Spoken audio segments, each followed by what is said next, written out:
In the heart of the Arctic tundra, nestled deep within the barren wasteland, there lay a remote Inuit village known as Qalunaq. It was a place where the wind howled relentlessly, where the cold bore into one's bones, and where the days were shrouded in darkness for most of the year.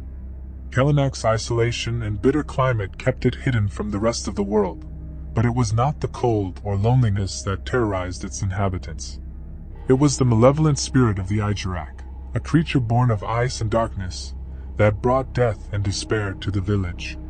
The legend of the Ijiraq had been whispered through generations, a sinister tale passed down to remind the villagers of the horrors that awaited them in the frozen wilderness.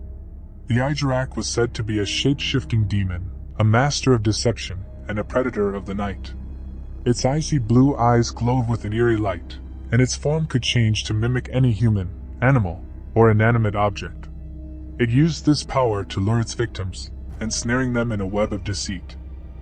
One fateful night, as the villagers huddled in their homes, warmed by the light of their oil lamps, the Ijiraq descended upon Qalunaq. It had taken the form of a young woman, a lost traveler seeking shelter from the bitter cold. Knocking softly on the door of one of the homes, it feigned innocence and begged for refuge.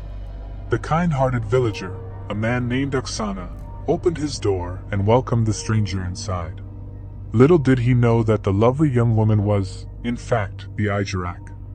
As the impostor entered, the warmth of the firelight revealed her true nature. With a chilling cackle, she transformed back into the grotesque, ice-clad being she was.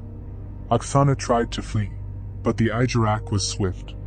It lunged at him, its icy fingers wrapping around his throat, and its voice hissing like an Arctic gale. The other villagers heard the commotion and rushed to Oksana's aid, but they were too late. The Ijiraq had drained the life from him, leaving nothing but a lifeless husk. The demon continued its rampage, shifting from one monstrous form to another, infiltrating homes and destroying lives.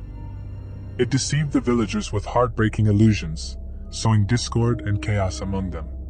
As the long night wore on, terror and despair gripped Qalunaq. The people of the village, realizing the true nature of the Ijiraq, banded together in a desperate attempt to expel the malevolent spirit. They gathered their meager possessions, precious family heirlooms, and anything that held significance to them. Then, in an act of desperation, they set fire to the entire village, hoping to banish the demon along with the flames.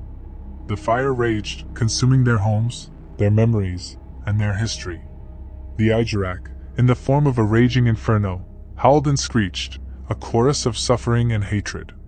But as the last embers of Qalunaq died out, so did the Ijiraq's influence.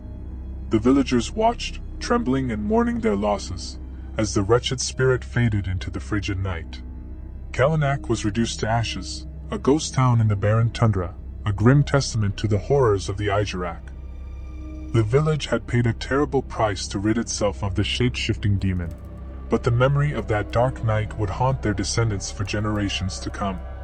The Ijiraq was gone, but its malevolence would forever cast a shadow over the land, a chilling reminder that in the Arctic wilderness, evil could take any form, and even the most welcoming of strangers might be the harbinger of doom.